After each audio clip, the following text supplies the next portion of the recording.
Jadi bayangkan seluruh infrastruktur tersedia, tetapi Indramayu itu cuma lulus SD. Bagaimana mungkin kita mau merdeka belajar kalau kita tidak mampu untuk menyapa anak-anak di 3 jam dari Jakarta untuk punya impian menjadi astronot, menjadi mathematician, menjadi chemist, menjadi apoteker yang hebat. Saya coba lihat segi yang lain gitu ya, bahwa kekacauan ini terjadi karena ambisi terlalu banyak yang hendak dimasukkan pada anak didik itu. Jadi sama seperti kalau Anda belajar tentang pitbull, anjing pitbull itu yang galak sekali itu anjing pitbull yang hasil silang cross fertilasi itu, bulldog dan beberapa anjing lain, sehingga di otaknya itu penuh dengan keutamaan itu, keberanian, kesetiaan, rahangnya kuat sekali itu. Jadi dia bingung sendiri anjing itu, sehingga dia suka ngibas-ngibas ekornya, sehingga ekornya kadang-kadang luka kan. Jadi kalau Anda lihat ada anjing yang dipotong ekornya, itu kan anjingnya terlalu aktif sebetulnya, dan itu dipotong ekornya supaya dia nggak putar-putar ekornya kena meja, dinding, luka itu. Nah begitu juga ambisi pendidikan kita itu mau memasukkan semua hal. Akibatnya kacau di kepala itu. Nah kekacauan pertama ada pada menteri. Karena ini menteri yang diguyur dengan berapa? 400 triliun APBN. Artinya dia mesti produksi sesuatu. Maka setiap hari dia cari ide itu. Lalu birokratnya juga kasih ide, macam-macam ide. Kayak anjing pitbull mau diisi dengan berbagai macam varian ke dalam otaknya itu. Jadi dia nggak mampu kapasitas itu. Anda bayangkan uang sebanyak itu harus menghasilkan sesuatu. Akibatnya apa? Ya asal aja, yang penting terlihat bahwa ada efek dari dana APBN. Jadi ini problem, uang banyak, ide kosong, akibatnya compang-camping programnya. Lain kalau uangnya sedikit, dia akan efisien itu. Ini dia pikir, ya udah uangnya segitu banyak, saya bikin apa aja tuh bisa direvisi, diputar-putar tuh. Akibatnya setiap kebijakan itu berujung pada minta maaf itu. Maaf saya salah, saya revisi segala macam. Jadi terlihat bahwa bidang pendidikan ini adalah wilayah yang paling berbahaya kalau dipimpin oleh orang yang idenya terbatas itu. Saya kira betul bahwa ada yang benar-benar melekat di dalam pikiran menteri, yaitu keinginan untuk mengaktifkan yang disebut sebagai belajar bebas atau bebas belajar itu. Merdeka belajar. Bebas belajar ya. Merdeka belajar gitu.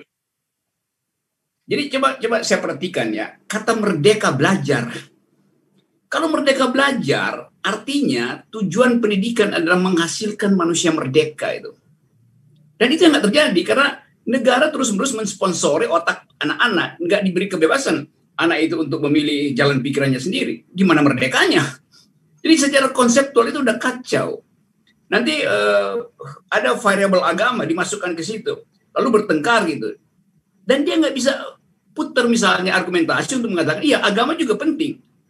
Penting sebagai objek studi. Kan itu juga bisa dilakukan kan, karena persaingan kita dengan teknologi selalu dikendalikan dengan semacam rem agama. Mestinya nggak ada soal dimajukan di situ, tapi dalam bentuk dialektika itu. Bukan doktrin. Doktrin itu ada di rumah. Doktrin itu bisa di pesantren, bisa di lembaga agama tuh. Jadi kelihatannya Pak Nadiem ini nggak punya konsep otentik dari dia sendiri gitu.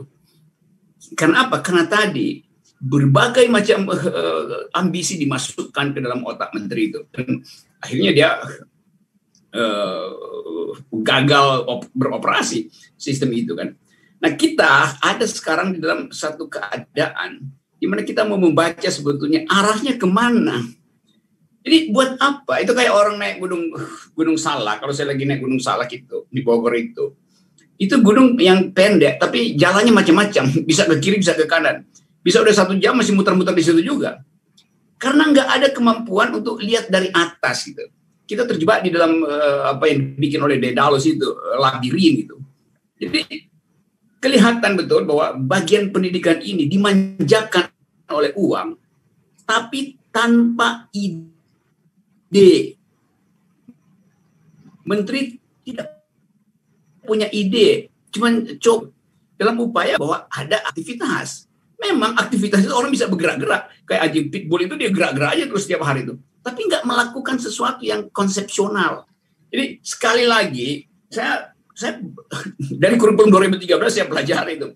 Dulu di departemen saya, di departemen filsafat, itu bikin studi dan debat habis-habisan soal motif ideologis dari kurikulum 2013. Tapi kita debat.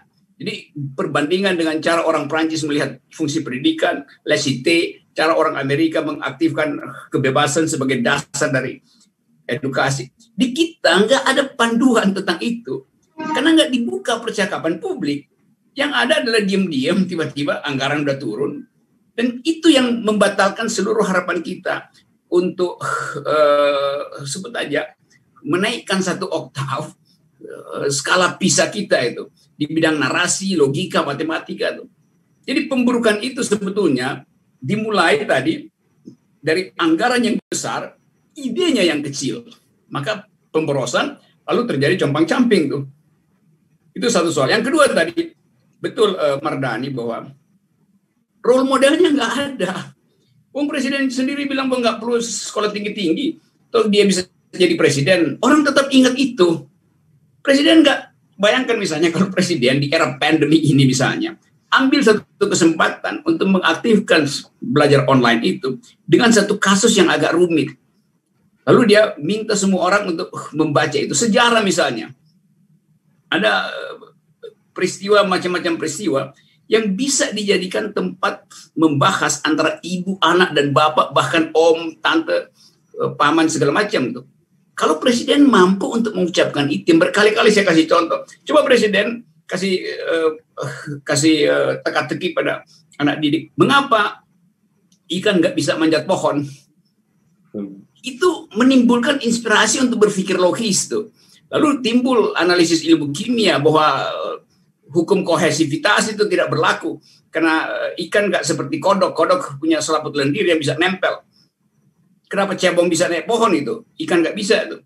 Jadi bukan menghafal nama-nama ikan, tapi memanfaatkan ikan itu sebagai contoh cara berpikir logis. Di dalam ikan ada sejarah ikan. Bagaimana ikan bertumbuh dari 300 juta tahun yang lalu dan masih ada yang bertahan di perairan Manado sana, ikan yang dianggap sudah punah. Jadi bapak ibunya juga ikut serta untuk mengolah pengetahuan itu, membantu anaknya. Jadi nggak bosan selama ini di dalam situasi pandemi. Nah, saya balik lagi pada soal peta jalan itu. Ini adalah peta buntu, jalan buntu. Karena arah yang harusnya diucapkan oleh Menteri Nadiem itu tergantung pada staf khususnya yang juga hanya ingin agar supaya anggaran cepat cair, supaya nggak ada sisa anggaran tuh. Kita lihat bagaimana guru-guru. Saya kasih contoh cepat-cepat ya. 3 jam dari Jakarta ada kabupaten namanya Indramayu. Hanya 3 jam dari Jakarta, ada jalan tol sekarang tuh. Indramayu itu rata-rata usia lulus sekolah itu 6,3 tahun. Hanya SD. Padahal itu 3 jam dari Jakarta. Apa yang kurang di Indramayu? Kurang protein. 130 panjang dari pantai Indramayu itu, sepanjang 130 itu ada sumber protein. Tapi mengapa otak anak-anak Indramayu itu tidak tumbuh padahal ada protein? Kurang apa? Kurang karbohidrat. Indramayu itu ladang cadangan beras kita tuh, penghasil beras. Tersedia karbohidrat. Kurang apa? Kurang oksigen. Di depan Indramayu itu ada Gunung Ciremai. Tingginya 3.200 meter.